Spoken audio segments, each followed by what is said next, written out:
ਦਰਸ਼ਕੋ break ਤੋਂ ਬਾਅਦ ਤੁਹਾਡਾ ਸਭ ਦਾ ਭਰਪੂਰ ਸਵਾਗਤ ਹੈ। ਸੋ ਵੀਅਰਸ ਗੱਲਬਾਤ ਕਰਨ ਜਾ ਰਹੇ ਹਾਂ ਕਿ ਸਿੱਖ ਕੌਮ ਅਕਸਰ ਦੇਗ ਤੇਗ ਫਤਿਹ ਪੰਥ ਕੀ ਜੀਤ ਦੀ ਅਰਦਾਸ ਕਰਦੀ ਹੈ।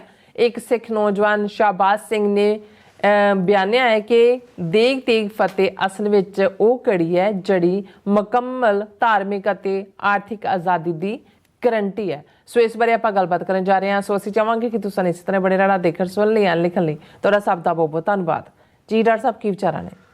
ਦੇਖੋ, ਜਿੱਥੇ ਸਾਡਾ ਪ੍ਰੋਗਰਾਮ ਰੋਜ਼ਾਨਾ ਵਾਪਰ ਰਹੀਆਂ ਘਟਨਾਵਾਂ ਦੇ ਉੱਤੇ ਸਿੱਖ ਨੁਕਤਾ ਨਿਗਾਹ ਤੋਂ ਉਸ ਦੀ ਪੜਚੋਲ ਹੁੰਦੀ ਹੈ ਜਾਂ ਉਸ ਦਾ ਮੁਲਾਂਕਣ ਹੁੰਦਾ ਹੈ, ਉੱਥੇ ਕਿਉਂਕਿ ਮੁੱਢਲੇ ਤੌਰ 'ਤੇ ਮੈਂ ਸਮਝਦਾ ਵੀ ਸਿੱਖ ਵਿਚਾਰਧਾਰਾ, ਸਿੱਖ ਫਿਲਾਸਫੀ ਔਰ ਖ਼ਾਸ ਤੌਰ 'ਤੇ ਯੰਗਸਟਰਸ, ਜਿਵੇਂ ਸਾਡੇ ਪੁਰਾਤਨ ਫਰੇਜ਼ ਨੇ, ਜਿਵੇਂ ਪੁਰਾਤਨ ਸਲੋਗਨ ਨੇ ਜਾਂ ਨਾਅਰੇ ਨੇ ਜਾਂ ਅਰਦਾਸ ਦੇ ਲਫ਼ਜ਼ ਨੇ, ਉਹਨਾਂ ਨੂੰ ਮੌਜੂਦਾ ਕੰਟੈਕਸਟ ਦੇ ਵਿੱਚ ਉਹ ਕਿਵੇਂ ਸਮਝ ਸਕਣ। ਇਸ ਲਈ ਮੈਨੂੰ ਹਮੇਸ਼ਾ ਇਹ ਦਿਲਚਸਪ ਲੱਗਦਾ ਹੈ ਵੀ ਇੱਕ ਅੱਧਾ ਵਿਸ਼ਾ ਸਾਡੀ ਡਿਸਕਸ਼ਨ 'ਚ ਐਸਾ ਹੋਏ ਜਿਸ ਦਾ ਸਬੰਧ ਸਿੱਖ ਫਿਲਾਸਫੀ, ਸਿਧਾਂਤ ਜਾਂ ਸਿੱਖ ਇਤਿਹਾਸ ਦਾ ਕੋਈ ਜਿਹੜਾ ਖ਼ਾਸ ਦਿਨ ਹੁੰਦਾ ਹੈ ਉਸ ਦੇ ਵਰਤਾਰੇ ਦੇ ਨਾਲ ਹੋਏ।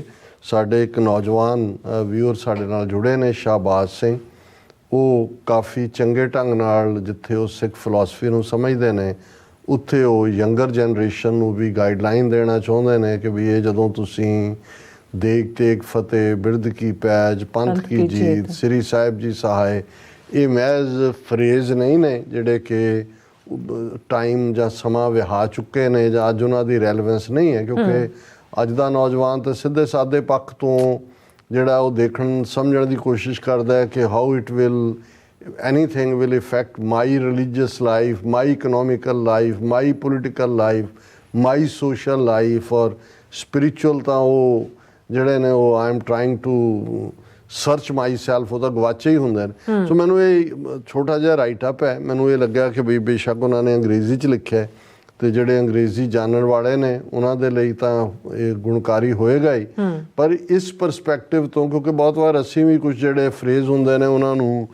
ਇੱਕ ਸਟੀਰੀਓਟਾਈਪ ਵਾਂਗ ਦੁਹਰਾਉਂਦਾ ਹੀ ਹੈ, ਉਸ ਦੇ ਮਤਲਬ ਸਾਡੇ 'ਤੇ ਲੋਸਟ ਹੁੰਦੇ ਨੇ। ਹਾਲਾਂਕਿ ਜਦੋਂ ਮੈਂ ਦੇਗ ਤੇਗ ਫਤਿਹ ਸਮਝਾਉਣ ਦੀ ਕੋਸ਼ਿਸ਼ ਕਰਦਾ ਅਤੇ ਤੇਗ ਦਾ ਮਤਲਬ ਸਿਰਫ ਮੁੱਢਲੀ ਧਾਰਮਿਕ ਆਜ਼ਾਦੀ ਨਹੀਂ ਹੁੰਦੀ, ਮੇਰੇ ਲਈ ਪੋਲੀਟੀਕਲ ਸੋਵਰਨਿਟੀ ਔਰ ਜਿਹੜਾ ਦੇਗ ਤੇਗ ਜਗ ਮੈਂ ਦਊ ਚਲੇ ਦੋਨੋਂ ਹੀ ਇਨਸੈਪਰੇਬਲ ਨੇ। ਉਹਨਾਂ ਨੇ ਵੀ ਦੇਗ ਤੇਗ ਫਤਿਹ ਦਾ indivisible bond of religious and economic freedom, ਇਹ ਉਹਨਾਂ ਨੇ ਦੇਗ ਤੇਗ ਫਤਿਹ ਨੂੰ ਕਿਹਾ ਵੀ ਜਿਹੜਾ ਡਿਵਾਈਡ ਹੀ ਨਹੀਂ ਹੋ ਸਕਦਾ ਇਸ ਰਿਲੀਜੀਅਸ ਫਰੀਡਮ ਦੇ ਨਾਲ ਹੀ ਇਕਨੋਮਿਕਲ।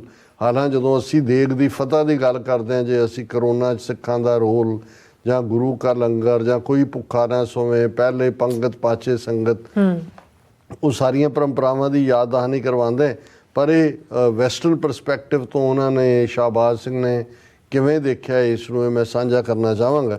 ਔਰ ਮੈਂ ਇੱਕ ਪੂਰਾ ਪੈਰਾਗ੍ਰਾਫ ਪੜ੍ਹ ਕੇ ਫਿਰ ਉਸ ਦਾ ਪੰਜਾਬੀ ਅਨੁਵਾਦ, ਤਾਂ ਕਿ ਜਿਹੜੇ ਸਾਡੇ ਵੀਰ ਭੈਣਾਂ ਅੰਗਰੇਜ਼ੀ ਦੇ ਵਿੱਚ ਬਹੁਤੇ ਜਿਹੜੇ ਨੇ ਪ੍ਰੋਫੀਸ਼ੀਐਂਟ ਨਹੀਂ ਨੇ, ਉਹਨਾਂ ਦੇ ਵੀ ਸਮਝ ਗੋਚਰੇ ਹੋਏ। In the heart of Sikh teachings lie a profound principle known as Deg Teg Fateh, a powerful proclamation by Guru Gobind Singh Sahib Ji, which encapsulates the Sikh ethos of prosperity and protection. This principle, which translates to prosperity in charity, victory in justice, emphasizes that religious and economic freedoms are not just interconnected, they are inseparable.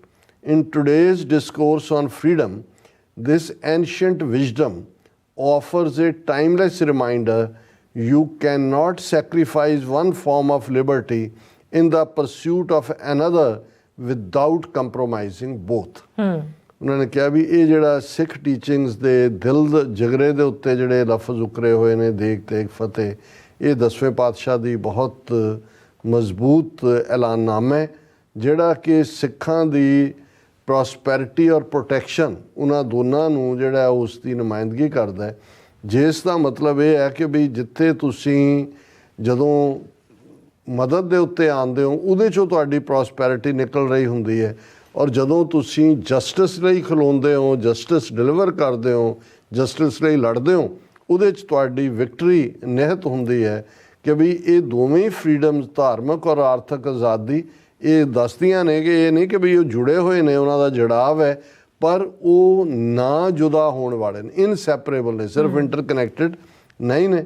ਔਰ ਉਹਨਾਂ ਨੇ ਕਿਹਾ ਵੀ ਅੱਜ ਜਦੋਂ ਕਿ freedom ਦੇ ਉੱਤੇ ਵਿਚਾਰ ਚਰਚਾ ਹੁੰਦੀ ਹੈ, ਇਹ ਜਿਹੜੀ ਸਾਡੇ ਲਈ ਐਂਸ਼ੀਐਂਟ ਗੁਰੂਆਂ ਦੇ ਵਿਜ਼ਡਮ ਹੈ, ਇਹ ਸਾਡੇ ਲਈ ਰਿਮਾਈਂਡਰ ਹੈ ਕਿ ਵੀ ਤੁਸੀਂ ਇੱਕ ਕਿਸਮ ਦੀ ਆਜ਼ਾਦੀ ਦੇ ਲਈ ਦੂਸਰੀ ਨੂੰ ਕੁਰਬਾਨ ਨਹੀਂ ਕਰ ਸਕਦੇ। ਔਰ ਇਹ ਜਿਹੜਾ ਇਹਦੇ ਜੇ ਤੁਸੀਂ ਇਵੇਂ ਕਰੋਗੇ ਤੇ ਇਹਦਾ ਮਤਲਬ ਹੈ ਤੁਸੀਂ ਦੋਨਾਂ ਦੇ ਉੱਤੇ ਹੀ ਕੰਪਰੋਮਾਈਜ਼ ਕਰ ਰਹੇ ਹੋ, ਜਿਹੜਾ ਨਾਨ ਐਕਸੈਪਟੇਬਲ ਹੈ ਜਾਂ ਅਨਐਕਸੈਪਟੇਬਲ ਹੈ। Religious freedom is foundation to our spiritual and moral expressions. It allows individuals to live according to their faith and conscience without fear of persecution or coercion. Economic freedom, on the other hand, is the bedrock of opportunity and self-determination, enabling people to create, trade, and prosper. While these freedoms can be discussed at distant areas, they are deeply intertwined. Economic liberty without religious freedom is shallow, as it fails to respect the fundamental reason why individuals strive for prosperity, to live according to their values and beliefs. ਉਹਨਾਂ ਨੇ ਇਹ ਕਿਹਾ ਕਿ ਜਿਹੜੀ ਧਾਰਮਿਕ ਆਜ਼ਾਦੀ ਹੈ, ਇਹ ਸਾਡੀ ਰੂਹਾਨੀ ਔਰ ਇਖਲਾਕੀ ਜਿਹੜੀਆਂ ਵੈਲਿਊਜ਼ ਨੇ ਉਹਨਾਂ ਦੀ ਨੀਂਹ ਹੈ, ਉਹਨਾਂ ਦੀ ਬੁਨਿਆਦ ਹੈ। ਉਸ ਤੋਂ ਬਿਨਾਂ ਸਾਡੀਆਂ ਰੂਹਾਨੀ ਔਰ ਇਖਲਾਕੀ ਕੋਈ ਕਦਰਾਂ ਕੀਮਤਾਂ ਦਾ ਮਾਇਨੇ ਨਹੀਂ ਹੈ। ਇਹ ਹਰ ਉਸ ਵਿਅਕਤੀ ਨੂੰ ਅਲਾਉ ਕਰਦੀ ਹੈ ਕਿ ਉਹ ਆਪਣੇ ਫੇਥ, ਆਪਣੇ ਮਜ਼ਹਬ ਦੇ ਮੁਤਾਬਕ ਜੀਏ, ਆਪਣੀ ਜ਼ਮੀਰ ਦੇ ਸੱਚਾਈ ਨੂੰ ਕਾਇਮ ਰੱਖਦੇ हैं ਔਰ ਬਿਨਾਂ ਕਿਸੇ ਪਰਸੀਕਿਊਸ਼ਨ ਜਾਂ ਜ਼ੁਲਮ ਦੇ ਡਰ ਪੈ ਦੇ। ਦੂਸਰੇ ਪਾਸੇ ਜਿਹੜੀ ਆਰਥਿਕ ਆਜ਼ਾਦੀ ਹੈ, ਇਹ ਮੌਕਾ ਤੁਹਾਨੂੰ ਅਪਰਚੁਨਿਟੀ ਮਿਲਣਾ ਉਸ ਦਾ ਆਧਾਰ ਹੈ ਔਰ ਇਹ ਤੁਹਾਨੂੰ ਸੈਲਫ ਡਿਟਰਮੀਨੇਸ਼ਨ ਵੀ ਔਰ ਤੁਹਾਨੂੰ ਉਹ ਮੌਕੇ ਪ੍ਰੋਵਾਈਡ ਕਰਨਾ ਹੈ ਜਿੱਥੇ ਕਿ ਤੁਸੀਂ ਕ੍ਰੀਏਟਿਵ ਕੰਮ ਕਰੋ, ਬਿਜ਼ਨਸ ਕਰੋ, ਪ੍ਰੋਸਪਰ ਕਰੋ, ਖੁਸ਼ਹਾਲ ਹੋਵੋ। ਔਰ ਇਹ ਜਿਹੜੀਆਂ ਨੇ ਇਹਨਾਂ ਦੇ ਭਾਵੇਂ ਡਿਸਟਿੰਕਟ ਏਰੀਆ ਲੱਗਦੇ ਨੇ ਦੋਨਾਂ ਦੇ, ਇਕਨੋਮਿਕਲ ਔਰ ਰਿਲੀਜੀਅਸ ਦੇ, ਪਰ ਇਹ ਇੱਕ ਦੂਜੇ ਨਾਲ ਬੱਝੇ ਹੋਏ ਨੇ।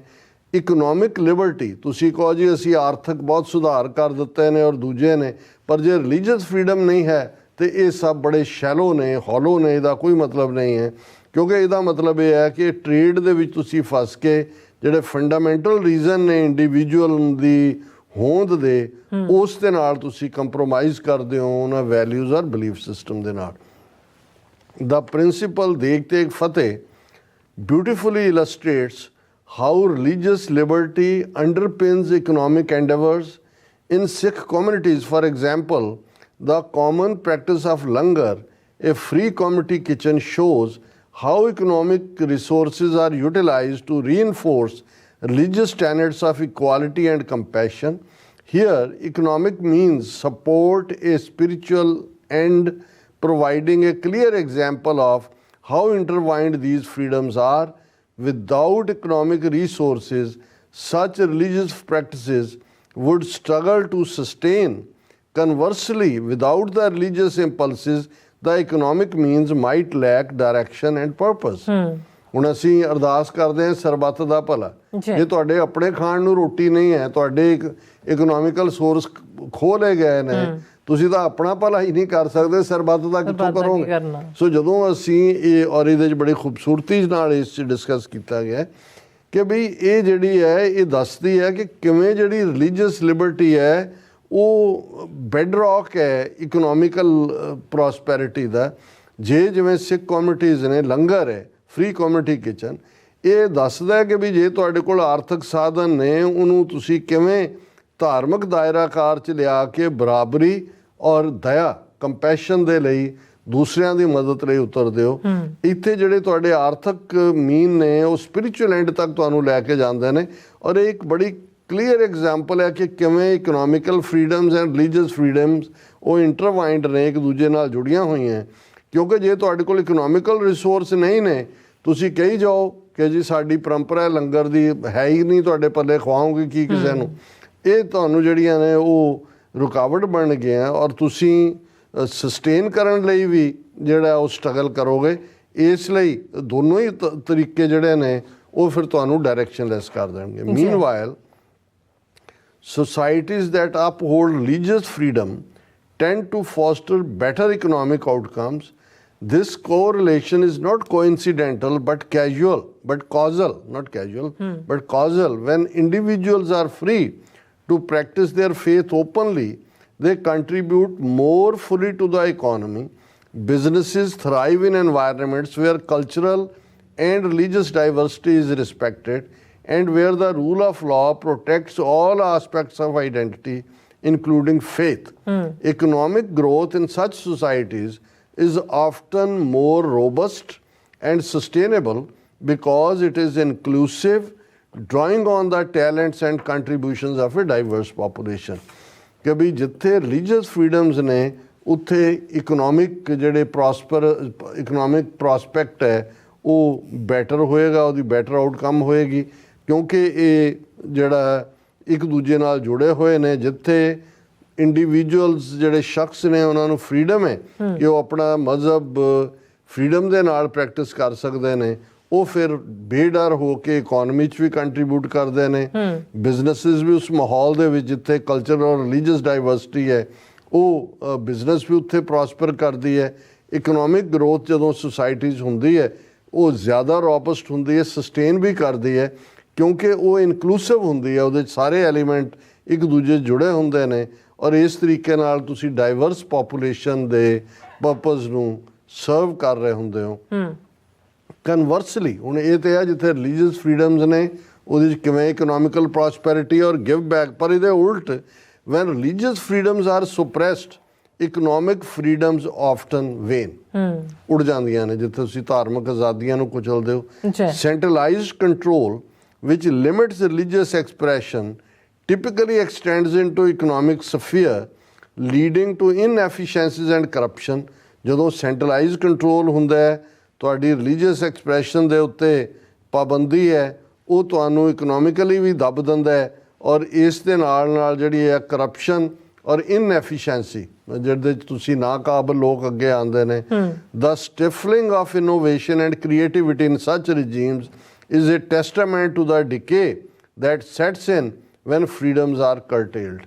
ਕਿ ਜਿੱਥੇ ਆਜ਼ਾਦੀਆਂ ਦਾ ਗਲਾ ਘੁੱਟਿਆ, ਰੂਸ ਸਾਹਮਣੇ ਐਗਜ਼ਾਮਪਲ ਹੈ, ਇੰਡੀਆ ਦਾ ਅਸੀਂ ਹਾਲ ਦੇਖ ਸਕਦੇ ਹਾਂ ਕਿ ਨਾਰਥ ਕੋਰੀਆ ਦਾ ਦੇਖ ਸਕਦੇ ਹਾਂ ਕਿ ਵੀ ਜਿੱਥੇ ਤੁਸੀਂ ਰਿਲੀਜੀਅਸ ਫਰੀਡਮਸ ਨੂੰ ਸਟਿਫਲ ਕਰੋਗੇ, ਕ੍ਰੀਏਟੀਵਿਟੀ ਵੀ ਜਾਏਗੀ ਨਾਲ ਔਰ ਉੱਥੇ ਫਰੀਡਮ ਕਰਟੇਲ ਹੋਏਗੀ। Countries that enforce religious conformity frequently witnessed not just spiritual decline but an economic stagnation. India Hindutva Hindi Hindustan ਇਹ ਸਟੈਂਗੂਲੇਟ ਵੀ ਕਰ ਰਹੇ ਨੇ ਫਰੀਡਮ ਰਿਲੀਜੀਅਸ ਨੂੰ, ਇਕਨੋਮਿਕਸ ਵੀ ਇਕਨੋਮਿਕਲੀ ਵੀ ਦੇਖੋ। ਇਹ ਐਵੇਂ ਕਹਿਣ ਨੂੰ ਡੇਟਾ ਡੂਟਾ ਜੋ ਮਰਜ਼ੀ ਦਿਖਾਇਆ ਜਾਣ, ਅੰਦਰੋਂ ਇਹਨਾਂ ਦਾ ਹਾਲ ਉਵੇਂ ਹੀ ਖੋਖਲਾ ਹੋ ਰਿਹਾ ਹੈ ਜਿਵੇਂ ਸੋਵੀਅਤ ਯੂਨੀਅਨ ਦਾ ਹੋਇਆ। In the context of modern challenges where global and domestic issues often seem tangled in complex socio-economic webs, the lessons from Deg Teg Fateh remains relevant. As advocates of conservative values, we must champion policies that protect religious and economic freedoms alike. Our advocacy should be directed towards creating a framework where both freedoms can thrive together, recognizing that the health of one is directly linked to the vitality of the other. ਜਿਹੜੇ ਅੱਜ ਸਾਡੇ ਸਾਹਮਣੇ challenge ਨੇ ਉਹ global ਹੋਣ ਜਾਂ domestic ਹੋਣ, ਅਸੀਂ ਦੇਖਦੇ ਹਾਂ ਕਿ ਉਹ ਸੋਸ਼ੋ ਇਕਨੋਮਿਕ ਸਮਾਜਿਕ ਔਰ ਆਰਥਿਕ ਵੈਬ ਦੇ ਵਿੱਚ ਫਸੇ ਹੁੰਦੇ ਨੇ। ਦੇਗ ਤੇਗ ਫਤਿਹ ਉਹਨਾਂ ਦੇ ਲਈ ਲੈਸਨ ਹੈ ਜਿਹੜਾ ਬੜਾ ਰੈਲੇਵੈਂਟ ਹੈ, ਕਿਉਂਕਿ ਅਸੀਂ ਧਾਰਮਿਕ ਕੰਜ਼ਰਵੇਟਿਵ ਕਦਰਾਂ ਕੀਮਤਾਂ ਦੇ ਹਾਮੀ ਹੈ। ਅਸੀਂ ਜਿਹੜਾ ਹੈ ਉਹਨਾਂ ਪੋਲਿਸੀਜ਼ ਨੂੰ ਚੈਂਪੀਅਨ ਕਰੀਏ ਜਿਹਦੇ 'ਚ ਮਜ਼ਹਬੀ ਔਰ ਆਰਥਿਕ ਆਜ਼ਾਦੀਆਂ ਬਰਾਬਰ ਜਿਹੜੀਆਂ ਨੇ ਉਹਨਾਂ ਦੇ ਲਈ ਥਾਂ ਹੋਏ। ਸਾਡੀ ਐਡਵੋਕੇਸੀ ਜਿਹੜੀ ਹੈ ਉਹ ਫਰੇਮਵਰਕ ਲਈ ਹੋਏ ਜਿੱਥੇ ਦੋਨੋਂ ਹੀ ਰਿਲੀਜੀਅਸ ਔਰ ਇਕਨੋਮਿਕਲ ਆਜ਼ਾਦੀਆਂ ਸਸਟੇਨ ਕਰ ਸਕਣ, ਕਿਉਂਕਿ ਅਸੀਂ ਇਹ ਮੰਨ ਕੇ ਤੁਰੀਏ ਕਿ ਇੱਕ ਦੀ ਆਜ਼ਾਦੀ ਦੂਸਰੇ ਦੀ ਸਿਹਤ ਲਈ ਜ਼ਰੂਰੀ ਹੈ ਤੇ ਦੂਸਰੇ ਦੀ ਆਜ਼ਾਦੀ ਪਹਿਲੇ ਦੀ ਸਿਹਤ ਲਈ ਜ਼ਰੂਰੀ ਹੈ। ਔਰ ਕਨਕਲੂਜਨ ਵੱਲ ਅਸੀਂ ਜਾ ਰਹੇ ਹਾਂ। It is imperative for policymakers and leaders to understand and embrace this intrinsic link. Legislation that protects religious freedom is not just about safeguarding spiritual rights, it's about setting the stage for economic prosperity. Similarly, economic policies aimed at increasing liberty must consider the religious dimensions that might affect or enhance their impact. ਕਿ ਭਾਈ ਇਹ ਜਿਹੜੇ ਨੀਤੀ ਕਾੜੇ ਨੇ ਉਹਨਾਂ ਲਈ ਜ਼ਰੂਰੀ ਹੈ ਕਿ ਇਸ ਇੰਟ੍ਰਿੰਸਿਕ ਲਿੰਕ ਨੂੰ ਸਮਝਣ। ਜਿਹੜੇ ਕਾਨੂੰਨ ਬਣਦੇ ਨੇ ਰਿਲੀਜੀਅਸ ਫਰੀडम ਲਈ, ਇਹ ਸਿਰਫ ਸਪਿਰਿਚੁਅਲ ਰਾਈਟਸ ਦੀ ਫਰੀडम ਦੀ ਗੱਲ ਨਹੀਂ ਹੈ, ਇਹ ਤੁਸੀਂ ਈਵਨ ਆਰਥਿਕ ਖੁਸ਼ਹਾਲੀ ਦੇ ਰਾਹ ਪੱਧਰਾ ਕਰਨ ਦਾ ਰੋਡ ਮੈਪ ਵੀ ਵਿਛਾ ਰਹੇ ਹੁੰਦੇ ਹੋ। ਇਸੇ ਤਰ੍ਹਾਂ ਜਦੋਂ ਤੁਸੀਂ ਲਿਬਰਲ ਇਕਨੋਮਿਕ ਪਾਲਿਸੀਜ਼ ਦੀ ਗੱਲ ਕਰਦੇ ਹੋ, ਉਹਦੇ ਨਾਲ ਤੁਸੀਂ ਰਿਲੀਜੀਅਸ ਡਾਇਮੈਂਸ਼ਨਸ ਨੂੰ ਵੀ ਜਿਹੜਾ ਇੱਕ ਪ੍ਰੋਪਰ ਥਾਂ ਦੇ ਰਹੇ ਹੁੰਦੇ ਹੋ। ਲਾਸਟ ਪੈਰਾਗ੍ਰਾਫ ਹੈ, ਦੇਗ ਤੇਗ ਫਤਿਹ is not just a call to arms for Sikhs but a universal principle। ਇਹਦਾ ਮਤਲਬ ਸਿਰਫ ਇਹ ਨਹੀਂ ਹੈ ਕਿ ਵੀ ਤੇਗਾਂ ਚੁੱਕ ਲਓ, ਇਸ ਤੱਕ ਇਹ ਮਹਿਦੂਦ ਨਹੀਂ ਹੈ, but a universal principle that underscores the essential unity of religious and economic freedoms। ਇਹ ਦੇਗ ਤੇਗ ਫਤਿਹ ਧਾਰਮਿਕ ਔਰ ਆਰਥਿਕ ਆਜ਼ਾਦੀਆਂ ਦੀ ਉਸ ਸਾਂਝ ਦੀ ਪ੍ਰਤੀਕ ਹੈ। As we navigate the challenges of 21st century, let us draw on this wisdom। ਜਦੋਂ ਅਸੀਂ 21ਵੀਂ ਸਦੀ ਦੇ ਚੈਲੰਜਸ ਤੋਂ ਪਾਰ ਜਾਣ ਦੀ ਕੋਸ਼ਿਸ਼ ਕਰ ਰਹੇ ਹਾਂ, ਇਸ ਸਿਆਣਪ ਨੂੰ ਜਿਹੜੀ ਗੁਰੂ ਸਾਹਿਬਾਨ ਨੇ ਸਾਨੂੰ ਬਖਸ਼ੀ ਹੈ, ਇਸ ਦਾ ਇਸਤੇਮਾਲ ਕਰੀਏ। by ensuring that our policies and practices respect and reinforce the bond between these freedoms, we pave the way for a society that is not only prosperous but just and harmonious। ਕਿ ਜੇ ਅਸੀਂ ਇਸ ਸਿਧਾਂਤ ਦੇ ਨਾਲ stick ਕਰਾਂਗੇ, ਅਸੀਂ ਇਸ ਗੱਲ ਨੂੰ ਯਕੀਨੀ ਬਣਾਵਾਂਗੇ ਕਿ ਜਿਹੜੀ ਸੁਸਾਇਟੀ ਸਾਰੇ 'ਚੋਂ ਅਮਰਜ ਹੋਏਗੀ ਉਹ ਸਿਰਫ ਖੁਸ਼ਹਾਲ ਹੀ ਨਹੀਂ ਹੋਏਗੀ, ਉਹਦੇ 'ਚ ਇਨਸਾਫ ਵੀ ਹੋਏਗਾ ਔਰ ਹਾਰਮਨੀ, ਉਹਦੇ 'ਚ ਸਦਭਾਵਨਾ ਵੀ ਹੋਏਗੀ। In true conservative spirit let us strive for a world where every individual can enjoy the fruits of both religious and economic liberty as indivisible and inseparable rights। ਉਹਨਾਂ ਨੇ ਕਿਹਾ ਵੀ ਆਓ ਅਸੀਂ ਜਿੱਥੇ ਅਸੀਂ ਉਸ ਸੰਸਾਰ ਦੀ ਕਾਮਨਾ ਕਰ ਰਹੇ ਹਾਂ ਜਿੱਥੇ ਹਰ ਸ਼ਖਸ ਜਿਹੜਾ ਹੈ ਉਹ ਰਿਲੀਜੀਅਸ ਔਰ ਇਕਨੋਮਿਕ ਲਿਬਰਟੀ ਦੇ ਫਲ ਦਾ ਆਨੰਦ ਮਾਣ ਸਕੇ, ਕਿਉਂਕਿ ਇਹ ਦੋਵੇਂ ਆਪਸ 'ਚ ਨਾ ਵੰਡੀਆਂ ਜਾ ਸਕਦੀਆਂ ਨੇ, ਨਾ ਇਹਨਾਂ ਨੂੰ ਸੈਪਰੇਟ ਕੀਤਾ ਜਾ ਸਕਦਾ। ਸੋ ਇਹ ਫੂਡ ਫਾਰ ਥਾਟ ਹੈ। ਅਸੀਂ ਚਾਹਾਂਗੇ ਕਿ ਇਸ ਕਿਸਮ ਦੀ ਲਿਖਤ ਜਿਹੜੀ ਹੈ ਸਾਨੂੰ, ਜੇ ਹੋਰ ਵੀ ਜਿਹੜੇ ਸਾਡੇ ਅਕਸਰ ਯੂਜ਼ ਕੀਤੇ ਜਾਂਦੇ ਫਰੇਜ਼ ਨੇ ਜਾਂ ਕਾਨਸੈਪਟ ਨੇ, ਉਹਨਾਂ ਬਾਰੇ ਸਾਡੇ ਯੰਗਸਟਰਸ ਲਿਖਣ ਤੇ ਉਹਨਾਂ ਨੂੰ ਅਸੀਂ ਜ਼ਰੂਰ ਥਾਂ ਦੇਵਾਂਗੇ। ਬਿਲਕੁਲ ਜੀ, ਰਾਜ ਸਾਹਿਬ ਤੁਹਾਡਾ ਬਹੁਤ ਬਹੁਤ ਸ਼ੁਕਰੀਆ। ਸੋ ਥਲੇ ਨਾ ਬ੍ਰੇਕ ਫਿਅਰਸ, ਤੁਸੀਂ ਕਿਤੇ ਨਹੀਂ ਜਾਣਾ, ਮਿਲਦੇ ਆਫਟਰ ਦਿਸ ਸ਼ਾਰਟ ਬ੍ਰੇਕ।